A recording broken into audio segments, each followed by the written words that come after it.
नमस्कार दोस्तों, स्वागत है आप सभी का आपके अपने YouTube चैनल परफॉर्मेंस जैक्सन पे। और मैं हूं जैक्सन सर। स्वागत करता हूं आप सभी का आपके अपने YouTube चैनल परफॉर्मेंस जैक्सन पे। दोस्तों, आज के लेक्चर में चर्चा जो करेंगे वह करेंगे हम लोग किस बारे में, तो आपका क्लास 12th के बारे में ही हम लोग चर्चा करने वाले हैं। और करने वाले हैं ज्योग्राफी सब्जेक्ट को लेकर। किसको? तो ज्योग्राफी सब्जेक्ट यानी कि भूगोल विषय के बारे में आज हम लोग चर्चा करेंगे। और वह होगा हमारा मॉडल पेपर होगा। क्या होगा? तो मॉडल पेपर होगा। और आज का जो सेशन होगा इसमें आपको दूसरा सेट यानी कि सेट जो है आपका सेकेंड मिलेगा। यानी कि इससे पहले ऑलरेडी मैंने आपको मॉडल पेपर का एक चैप्टर यानी कि एक लेसन क्या है तो एक सेट मैंने करवा दिया है, जो कि सब्जेक्टिव का है। किसका? तो सब्जेक्टिव का है। यानी कि सब्जेक्टिव प्रश्न उस लेक्चर में आपको देखने को मिला था। और आज का जो क्लास है इसमें भी आज हम लोग देखेंगे। क्या देखेंगे? तो शॉर्ट टाइप सब्जेक्टिव क्वेश्चन देखने वाले हैं। तो आज के सेशन को शुरू करने से पहले अगर दोस्त चैनल पर आप पहली बार आए हैं तो हमारे चैनल को सब्सक्राइब कर लीजिए और अपने दोस्तों को भी फटाफट से आज का सेशन शेयर कर दीजिए, जिससे कि उन्हें भी फायदा हो। अगर आप सभी 2024 बोर्ड एग्जाम को देने वाले हैं तो ये सेशन आज का आपके लिए काफ़ी मोस्ट इम्पोर्टेंट आज का ये सेशन होने वाला है। आज का डेट आपका क्या है? तो 1/1/2024 है। कितना? तो 1/1/2024 यानी कि नया साल का आज दिन है। आपको पता होगा। आप सभी को परफॉर्मेंस जंक्शन परिवार की ओर से बहुत बहुत मुबारकबाद है नए साल के लिए। और आप से मेरा यही उम्मीद है, यही आशा है हमें कि आप अपने एग्ज़ाम का, अपने बोर्ड एग्ज़ाम का अच्छे से अच्छा तैयारी कर रहे होंगे। और आइए बिना देर करते हुए शुरू कर लेते हैं आज के अपने प्रश्न को। तो आज का अपना पहला प्रश्न है जो कि मोस्टली इम्पोर्टेंट प्रश्न है। तो प्रश्न आपका कहता है, आकार के आधार पर उद्योगों का वर्गीकृत कीजिए। यानी कि उद्योग को वर्गीकरण करने का काम करें, लेकिन किसके आधार पर? तो आपको करना है आकार के आधार पर उद्योग का वर्गीकरण प्रस्तुत करना है। इस बारे में आपसे पूछा गया है। मैं आपसे बार बार प्रत्येक वीडियो में यही रिक्वेस्ट करता हूं कि आप वीडियो के अंत तक बने रहेंगे, जिससे आपको काफ़ी फायदा होगा। और इन सभी प्रश्नों का आपको आंसर हमारे टेलीग्राम पर प्रोवाइड करवा दिया जाएगा, जिसका लिंक आपको टेलीग्राम में मिल जाएगा। और बिल्कुल फ्री ऑफ कॉस्ट वहां जाकर के आप टेलीग्राम पर हमसे जुड़ जाइए और प्रश्नों को जो है नोट डाउन करने का आप कार्य करें और याद करने का काम करें। तो आइए मैं आपका आंसर बताऊं कि आकार के आधार पर उद्योग को कितने भागों में बांटा गया है। तो आकार के आधार पर जो है उद्योग को 4 भागों में वर्गीकरण यानी कि बांटने का काम किया गया है। तो कौन कौन सा अपना 4 भाग है, 4 प्रकार है। तो अपना देखिए, क्या तो बृहद आकार के उद्योग यानी कि बड़े आकार के उद्योग, जो कि आपका पहला है। क्या? तो पहला आपका है बड़े आकार के उद्योग। क्या है? तो बड़े आकार के उद्योग हम देखें तो बड़े आकार के उद्योग में क्या? तो जब उद्योगों को क्या करें, तो जब उद्योगों में बड़ी मात्रा में क्या हो, तो जब उद्योगों में बड़ी मात्रा में श्रमिकों का प्रयोग होता है तथा विज्ञान एवं तकनीकी के माध्यम से क्या होता है, तो उत्पादन होता है। वैसा उद्योग जिसमें श्रमिक की संख्या अधिक हो और विज्ञान तकनीक यानी कि आधुनिक टेक्नोलॉजी का इस्तेमाल हो, उसके आधार पर क्या हो, तो उत्पादन हो और बहुत अधिक उत्पादन हो। क्या हो? तो वह भी बहुत अधिक मात्रा में उत्पादन हो, तो उन्हें क्या कहेंगे? तो बृहद उद्योग कहा जाता है। क्या कहा जाता है? तो बृहद उद्योग। वैसे उद्योग को कहा जाता है क्या? तो आपका बृहद उद्योग कहा जाता है। यथा वस्त्र उद्योग यानी कि उदाहरण के लिए देखिए, तो वस्त्र उद्योग, लौह इस्पात उद्योग, ये सभी जो है आपका बृहद उद्योग यानी कि बड़े उद्योग में शुमार है। इस तरह से अपना दूसरा देखिए, तो दूसरा क्या निकल के आता है, तो मध्यम आकार के उद्योग। क्या? तो मध्यम आकार के उद्योग। तो अपना क्या मध्यम आकार के उद्योग, इसमें बहुत अधिक श्रमिक का जो है प्रयोग नहीं होता है, बहुत अधिक का नहीं होता है। और ना ही क्या हो, तो बहुत अधिक का भी नहीं होता और बहुत कम का भी नहीं होता है। अर्थात मीडियम यानी कि मीडियम आकार में रहता है, मीडियम श्रमिकों का प्रयोग होता है और मीडियम तरीके से क्या होता है तो टेक्नोलॉजी का भी प्रयोग होता है, इसमें इस्तेमाल होता है, यूज होता है, जिस कारण इसे मीडियम यानी कि मीडियम आकार के उद्योग कहा जाता है। अपना अब आ चुका है अगला लघु, या लघु का अर्थ होता है छोटा, छोटा लघु आकार के उद्योग।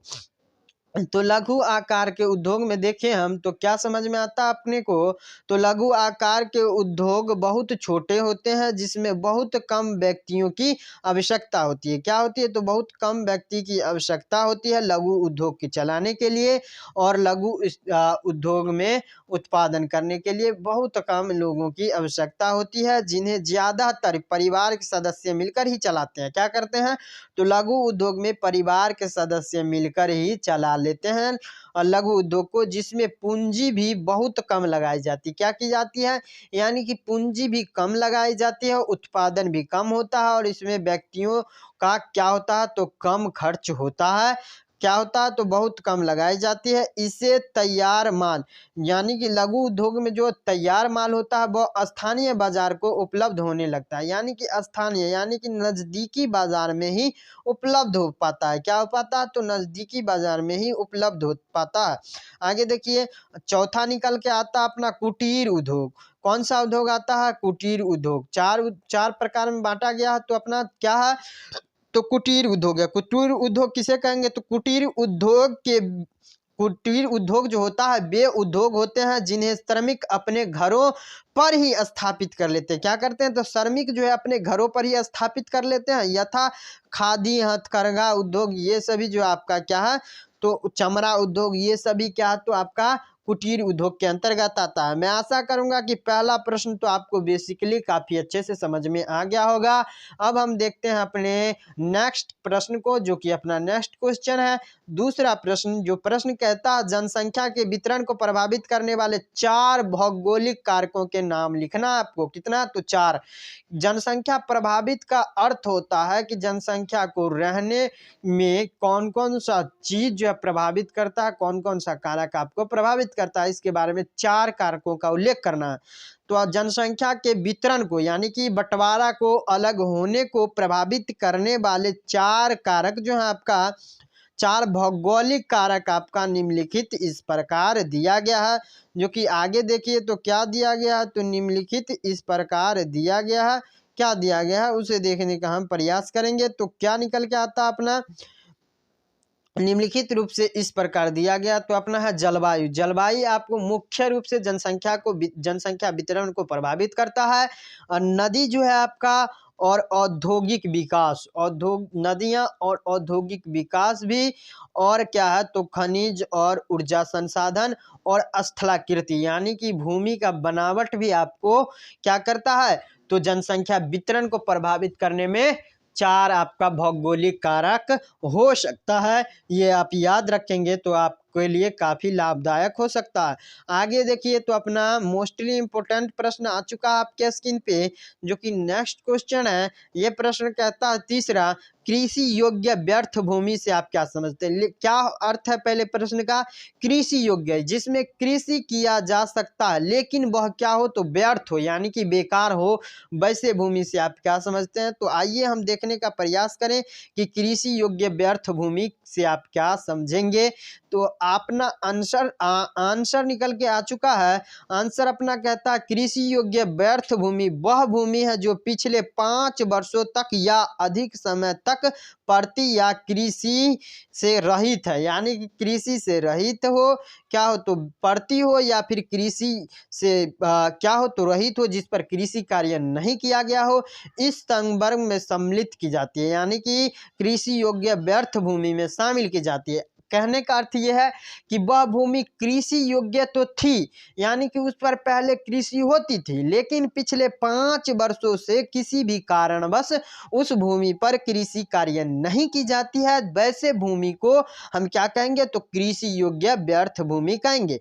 आगे देखिए क्या निकल के आता है, भूमि उद्धार तकनीक द्वारा इसे सुधार कर, यानी कि भूमि में जो तकनीकी सुधार किया जाए जिससे क्या हो तो भूमि जो हो फिर से उपजाऊ हो सके, क्या हो तो भूमि उपजाऊ हो सके और उसे कृषि योग्य बनाया जा सकता है। यानी कि कृषि योग्य बनाया जा सकता है भूमि तकनीक के द्वारा। उसे भूमि तकनीक का अगर हम प्रयोग करते हैं तो वह भूमि फिर से उपजाऊ बन सकता है। लेकिन व्यर्थ भूमि वैसे भूमि कहेंगे जिस पर कभी न कृषि किया गया हो और तकनीकी का प्रयोग के बाद भी हम क्या करें तो वैसे भूमि पर क्या न हो तो कृषि न हो पाए, वैसे को हम क्या कहेंगे तो कृषि क्या कहेंगे तो व्यर्थ भूमि कहेंगे, ओनली व्यर्थ भूमि कहेंगे। लेकिन अगर पिछले 5 या 6 वर्ष में अगर कृषि नहीं की गई हो तो वैसे भूमि को कृषि योग्य व्यर्थ भूमि कहेंगे। अगला अपना प्रश्न निकल के आ चुका है आपके स्क्रीन पर।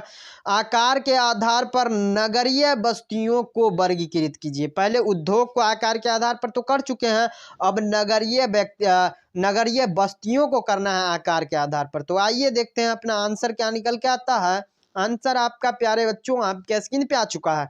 आकार के आधार पर नगरों का वर्गीकरण निम्नवत है, जो कि भारत के जनगणना के अनुसार क्या तो भारत के जनगणना के अनुसार विभाग ने जनसंख्या के आधार पर नगरों को 6 भागों में बांटने का काम किया। कितने भागों में तो 6 भागों में बांटने का काम किया है। आगे देखिए क्या है तो मोटे तौर पर 1 लाख से अधिक जनसंख्या वाले नगर को प्रथम वर्ग में रखा गया। जिस नगर में 1 लाख से अधिक जनसंख्या हो उसे प्रथम वर्ग में रखा गया है, और 1 लाख से कम से क्या हो तो 1 लाख से कम पर 50,000 से अधिक जनसंख्या वाले नगर को द्वितीय वर्ग में बांटा गया। कौन से वर्ग में रखा गया तो दूसरे वर्ग में रखा गया। अगला देखिए तो 50,000 से 20,000, 50,000 से कम हो लेकिन 20,000 से अधिक हो के जनसंख्या वाले नगर को अपना तृतीय वर्ग में रखा गया। कितने वर्ग में, कौन सा वर्ग में, तृतीय वर्ग में। लेकिन 20,000 से कम हो और 10,000 से अधिक हो, 20,000 से कम और 10,000 से अधिक हो जनसंख्या वाले नगर को आपका चतुर्थक वर्ग में रखा गया। अपना आगे देखिए तो क्या है तो 10,000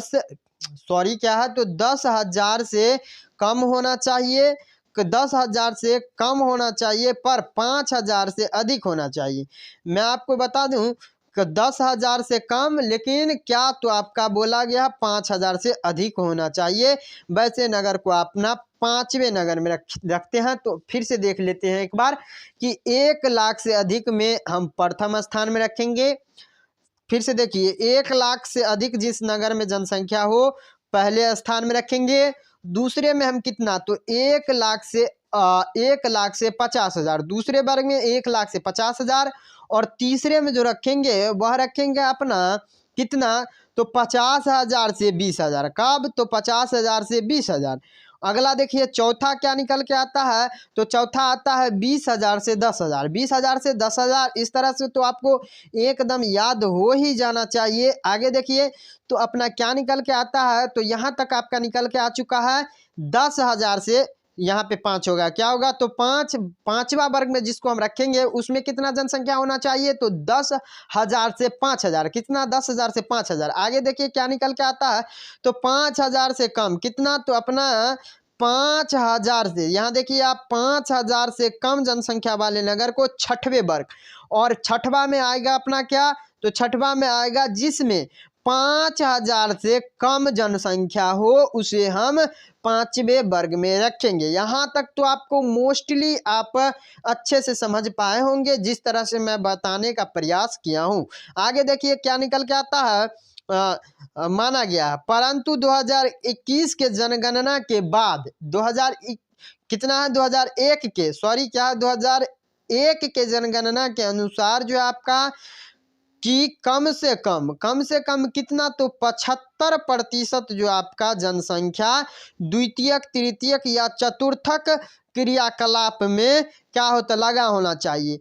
75% से अधिक अधिक जनसंख्या जो है आपका द्वितीयक, तृतीयक और चतुर्थक क्रियाकलाप में शामिल होना चाहिए। यानी कि 25% से कम जनसंख्या ही प्राथमिक यानी कि कृषि क्रियाकलाप और कृषि कार्य से संबंधित होना चाहिए, तभी हम उसे रखेंगे नगर के श्रेणी में। किस श्रेणी में? तो नगर के श्रेणी में। यहाँ तक मैं आशा करूँगा कि आपको बेसिकली सारा बात याद हो चुका होगा। आइए अब हम आगे देखते हैं, और अगर आप फुल्ली कंसंट्रेट से वीडियो में रहेंगे तो आपको इसी वीडियो में याद भी हो जाएगा। पांचवा अपना प्रश्न है, मुख्य श्रमिक और सीमांत श्रमिक में क्या अंतर है? ये आपको बताना है कि मुख्य श्रमिक और सीमांत श्रमिक में क्या अंतर है। मुख्य श्रमिक वे श्रमिक होते हैं जो संदर्भ अवधि अथवा 6 महीने 6 महीने या 6 महीने या 183 दिन या फिर उससे अधिक, क्या हो तो 6 महीने या फिर उससे अधिक दिन कार्य करे। क्या करे? तो कार्य करेगा तो हम उसे क्या कहेंगे? मुख्य श्रमिक कहेंगे। लेकिन अगर हम सीमांत श्रमिक की बात करें, सीमांत श्रमिक वे श्रमिक होते हैं जो संदर्भ अवधि अथवा 6 महीने या 183 दिन उससे कम कार्य करे। क्या करे? तो उससे कम कार्य करे, उसे हम सीमांत श्रमिक कहेंगे। अगर आपको नहीं याद हुआ तो आपको ये परिभाषा नहीं याद हुआ तो कोई बात नहीं, मैं आपको बताता हूं, इसे आप याद रखेंगे। क्या करेंगे? याद रखेंगे। पहला अपना मुख्य श्रमिक है। क्या मुख्य श्रमिक? वह श्रमिक जो एक वर्ष में, कितना वर्ष में? एक वर्ष में कितना, एक वर्ष में कितना अपना दिन होता है? तो 365 दिन। कितना दिन? 365 या 66, तो 65 मान लीजिए आप।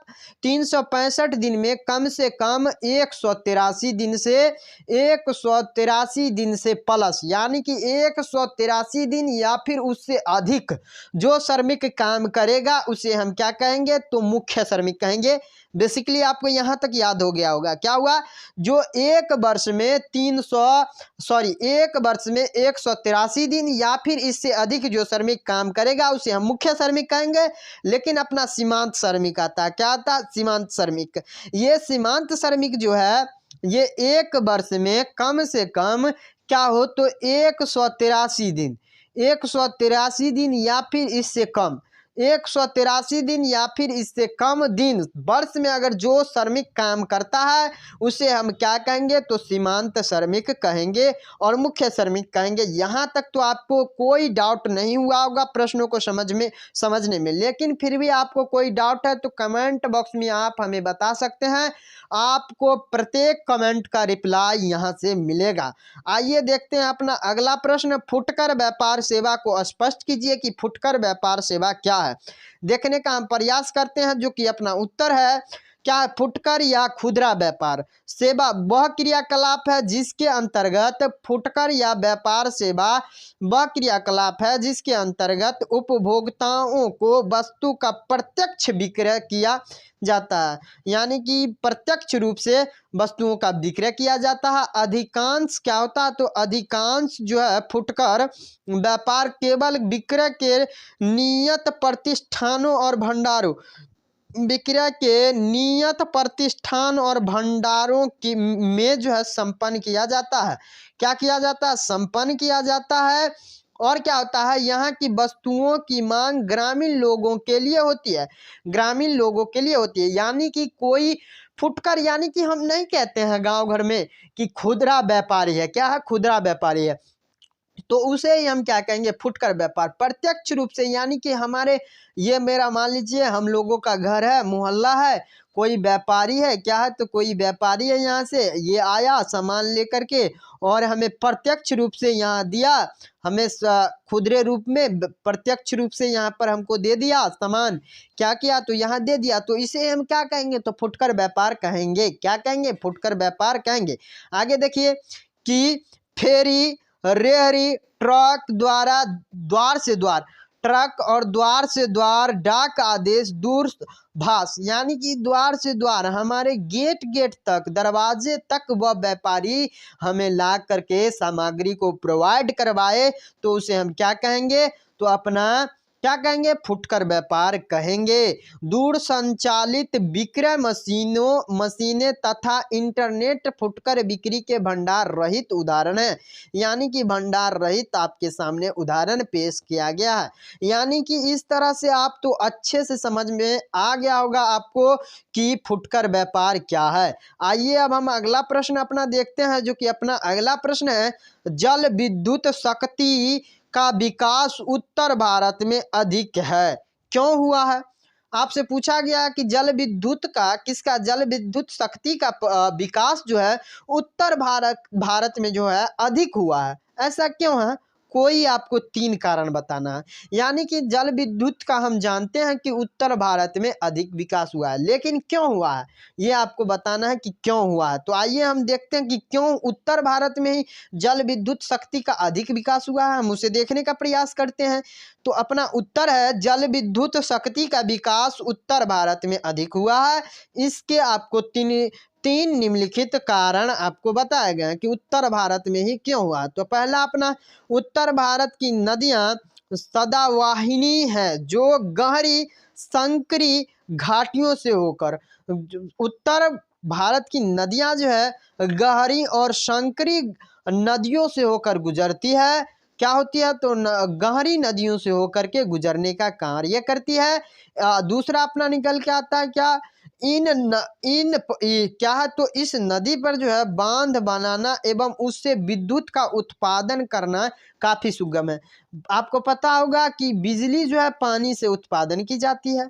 इस तरह से हम नदी पर जो है बांध बना करके, बांध को रोक करके हम बिजली का काफी उत्पादन कर सकते हैं, जो कि आपका दूसरा कारण है। तीसरा कारण आपका निकल के आता है, उपजाऊ मैदान एवं कई महत्वपूर्ण क्या है, तो औद्योगिक प्रदेश से होकर बहने के कारण, क्या है, तो बहने के कारण यहाँ जो है क्या है, तो बिजली की मांग भी अधिक है। यानी कि उत्पादन भी हमें अधिक मिलता है और खर्च भी हमें अधिक मिलता है। तो इस कारण ही हमें उत्तर भारत में अधिक देखने को मिलता है। क्या मिलता है? तो अधिक देखने को मिलता है, जो कि आपका आंसर है। अगला देखिए अपना क्या आंसर निकल के आता है। तो अपना मोस्टली इंपॉर्टेंट है, जो कि आपका पिछले बार भी ये प्रश्न पूछा गया था। प्रश्न क्या है, कुटीर उद्योग एवं लघु उद्योग में अंतर स्पष्ट कीजिए। ये आपको से पूछा गया, कुटीर उद्योग हम किसे कहेंगे, लघु उद्योग किसे कहेंगे, और इन दोनों में क्या क्या अंतर है ये आप हमें बता दीजिए। तो अपना आंसर जो निकल के आता है, कुटीर एवं लघु उद्योग में निम्नलिखित अंतर है, जो कि अपना है कुटीर उद्योग। क्या है अपना पहला, कुटीर उद्योग के बारे में हम जानते हैं कि कुटीर उद्योग किसे कहेंगे, तो और कुटीर उद्योग क्या क्या होता है।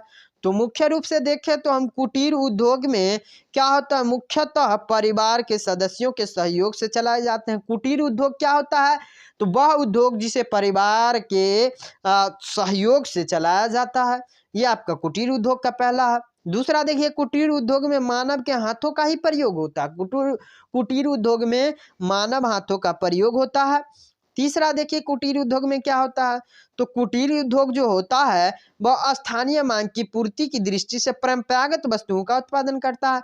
यानी कि स्थानीय बाजार में जिस चीजों की आवश्यकता हो उसका उत्पादन होता है। जैसे कि आप पापड़ बनाना, डलिया बनाना, छिट्टा बनाना और इसी तरह का आपका आ जाएगा, जो कि स्थानीय बाजार में कमी हो, जिसकी आवश्यकता हो।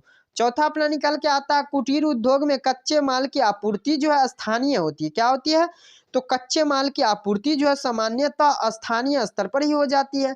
यानी कि हमें घर के आसपास से ही स्थानीय स्तर पर, यानी कि उसी आसपास हमें कच्चे माल की भी प्राप्ति हो जाती है। इस तरह से अपना कुटीर उद्योग समाप्त होता है। और आइए अपना लघु उद्योग को देखते हैं कि लघु उद्योग हम किसे कहेंगे। तो लघु उद्योग जो होता है, लघु उद्योग में लोग सामान्यतः श्रमिक के द्वारा कार्य करवाते हैं। श्रमिक यानी कि अदर व्यक्ति को रखकर, अन्य व्यक्ति को रखकर अपने परिवार के द्वारा इसे नहीं चलाया जाता। किसको? तो लघु उद्योग को। अपना पहला पॉइंट है। अपना दूसरा पॉइंट निकल के आ चुका है क्या, तो लघु उद्योग जो होता है, लघु उद्योग में उत्पादन मशीनों द्वारा, कुटीर उद्योग में हाथ द्वारा, जबकि लघु उद्योग में अपना मशीन द्वारा। ये याद रखते चलेंगे तो आपको काफ़ी बेनिफिट होगा मेरे दोस्त। इसीलिए आप इसी वीडियो में याद करने का प्रयास करेंगे। पहला आप देखिए कुटीर में कि पारिवारिक लोगों द्वारा, लघु देखिए तो अपना किसके द्वारा, श्रमिक के द्वारा। दूसरा देखिए तो इसमें उसमें कुटीर में परिवार द्वारा, जबकि इसमें मशीन द्वारा। समझ रहे हैं ना आप। तीसरा देखिए, लघु उद्योग में वस्तु का उत्पादन एक बड़े क्षेत्र की मांग को पूरा करता है। क्या करता है? तो बड़े क्षेत्र की मांग को पूरा करता है लघु उद्योग, जबकि कुटीर उद्योग आपका स्थानीय मांग को पूरा करता है। यहाँ तक तो आपको कोई दिक्कत नहीं हुआ होगा समझने में। अपना चौथा निकल के आ चुका है। क्या आता है अपना चौथा? अपना चौथा निकल के आता है मेरे भाई, लघु उद्योग में कच्चे माल की आपूर्ति बाजार से आयातित माल द्वारा होता है। मतलब बाजार से मंगाया जाता है कच्चे माल को, किसमें? तो लघु उद्योग में। जबकि क्या होता है कुटीर उद्योग में? तो स्थानीय स्तर पर ही उपलब्ध करवाया जाता है। इस तरह से मैं आशा करूंगा कि आपको 8 प्रश्न अच्छे से याद हो गए होंगे। अपना 9वां प्रश्न है, मानव विकास के 3 मूलभूत क्षेत्र कौन कौन से हैं? ये आपको बताना है। मानव विकास के 3 मूलभूत क्षेत्र कौन कौन से हैं, ये आपको बताना है। तो अपना आंसर निकल के आ चुका है, जो कि आपके स्क्रीन पे मौजूद है। मानव विकास के 3 मूलभूत क्षेत्र आपका निम्नलिखित है। पहला आप देखिए, पहला क्या निकल के आता है? तो पहला अपना स्वास्थ्य है, शिक्षा है और संसाधन तक पहुंच है। ये मानव विकास के लिए मूलभूत क्या है? तो आपका तथ्य है। क्या? तो मूलभूत क्षेत्र है। क्या? तो अपना स्वास्थ्य, शिक्षा और संसाधन तक पहुंच। आगे देखिए क्या आता है, तो इन क्षेत्रों के मानव के शारीरिक, मानसिक एवं बौद्धिक क्षमताओं के विकास से, बौद्धिक क्षमताओं के विकास से लोगों के विकल्पों में वृद्धि होती है। क्या होती है? तो लोगों के विकल्पों में वृद्धि होती है, जिससे मानव का विकास होता है। क्या होता है? तो मानव का विकास होता है। स्वास्थ्य जीवन का अर्थ, स्वास्थ्य जीवन का अर्थ है कि किसी भी देश के लोग अच्छा जीवन व्यतीत कर रहे हो, उसे हम स्वास्थ्य जीवन कहेंगे। क्या कहेंगे? स्वास्थ्य जीवन। तथा शिक्षा, शिक्षा जो है मानव का क्या? तो आपको शिक्षा ही एक ऐसा तथ्य, ऐसा कारक है जो हमें जानवरों से अलग करता है। शिक्षा मानव विकास के लिए, शिक्षा मानव विकास के लिए आधारभूत क्षेत्र है। क्या है? तो मानव विकास के लिए आधारभूत क्षेत्र है। आधारभूत क्षेत्र अपना शिक्षा है। संसाधन में पहुंच होने का मतलब यह है कि क्या है? तो क्रिया शक्ति का होना। संसाधन तक पहुंच का अर्थ होता है क्रिया शक्ति तक। क्रिया क्या है? तो क्रिया शक्ति का होना। क्या? तो क्रिया शक्ति का होना। इस प्रकार मानव विकास के 3 मूलभूत क्षेत्र हैं, जिसके माध्यम से क्या होता है? तो मनुष्य का सर्वोपरि विकास होता है। क्या होता है? तो मनुष्य का सर्वोपरि विकास होता है। और अपना 10वां प्रश्न आपके स्क्रीन पे स्वर्णिम चतुर्भुज से रिलेटेड है। क्या है? तो स्वर्णिम चतुर्भुज किसे कहते हैं? स्वर्णिम चतुर्भुज की मार्ग जो है क्या विशेषता रही है, इसके बारे में भी आपको बताना है। स्वर्णिम चतुर्भुज क्या है और इसका क्या क्या विशेषता रहा। तो अपना देखिए, स्वर्णिम चतुर्भुज निर्माणाधीन 6 गलियों के परम राजमार्ग हैं, जो देश के एक भाग को क्या है? तो देश के एक भाग को दूसरे भाग से जोड़ने का कार्य करती है। कौन कौन सा? तो एक भाग से दूसरे भाग को जोड़ने का कार्य करती है। दिल्ली को, मुंबई को, चेन्नई को और कोलकाता को, यानी कि यूं जोड़ने का काम करती है। क्या? तो अपना क्या? तो आपसे पूछा गया है स्वर्णिम चतुर्भुज। चतुर्भुज का अर्थ होता है 4 मार्ग, यानी कि इसको इसको इसको इसको इस तरह से जोड़ने का कार्य करती है 4 मार्ग। अपना आगे देखिए क्या है, तो जोड़ने वाले मार्ग हैं, इसकी प्रमुख निम्नलिखित विशेषता रही है। क्या रही है? तो अपना यह 6 लेनों का होता है, जिससे क्या होता है? तो यातायात क्या होता है? तो बिना किसी रुकावट के चलता रहता। पहला अपना है कि यह 6 मार्ग का होता है, यानी कि आप देखिए तो 3 लाइन इधर से आने वाला, 3 लाइन इधर से जाने वाला। समझ रहे हैं आप, 6 लाइन का होता है। क्या होता है? 6 लाइन का स्वर्णिम चतुर्भुज मार्ग होता है। इसमें सरकार का काफी विशेष निगरानी भी होती है। दूसरा अपना, इन राजमार्गों के बन जाने से महानगरों के बीच की दूरियां कम हुई है। महानगर जो अपना मुख्य रूप से भारत में 4 ही महानगर है, मुंबई, दिल्ली, कोलकाता और तमिलनाडु।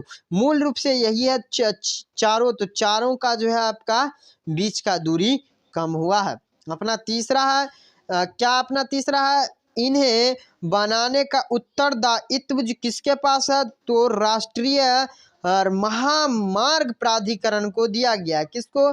तो राष्ट्रीय महामार्ग प्राधिकरण को दिया गया है स्वर्णिम चतुर्भुज को बनाने के लिए। और क्या होता है? तो परंतु पूंजी निजी क्षेत्र से प्राप्त करने का प्रावधान किया गया है। पूंजी जो है आपका निजी क्षेत्रों से प्राप्त किया जाना चाहिए, ऐसा कहा गया है। अगला अपना चौथा, इसके बन जाने से राष्ट्रीय एवं अंतर्राष्ट्रीय बाजारों को प्रोत्साहन मिलेगा। क्या मिलेगा? तो प्रोत्साहन मिल रहा है राष्ट्रीय एवं अंतर्राष्ट्रीय राजमार्ग को। इस तरह से अपना जो 10 प्रश्न था, मोस्टली 10 इम्पोर्टेंट प्रश्न आज का मैंने आपको कवर करवा दिया, कंप्लीट करवा दिया। हमें आशा है कि ये प्रश्न आपको काफ़ी अच्छे से समझ में आ गया होगा। फिर भी आपको कोई डाउट हो तो हमें कमेंट बॉक्स में बता सकते हैं, और हमारे टेलीग्राम का लिंक आपको डिस्क्रिप्शन में मिल जाएगा। वहां से आप जाकर के टेलीग्राम से जुड़ जाइए, जिससे आपको ये सभी आंसर का PDF वहां पर प्रोवाइड करवा दिया जाएगा, और बिल्कुल ही फ्री ऑफ कॉस्ट प्रोवाइड करवाया जाएगा। इस तरह से मैं आशा करूंगा कि आपको ये सेशन काफ़ी पसंद आया होगा और आपके लिए लाभदायक हुआ होगा। क्या हुआ होगा? तो लाभदायक हुआ होगा।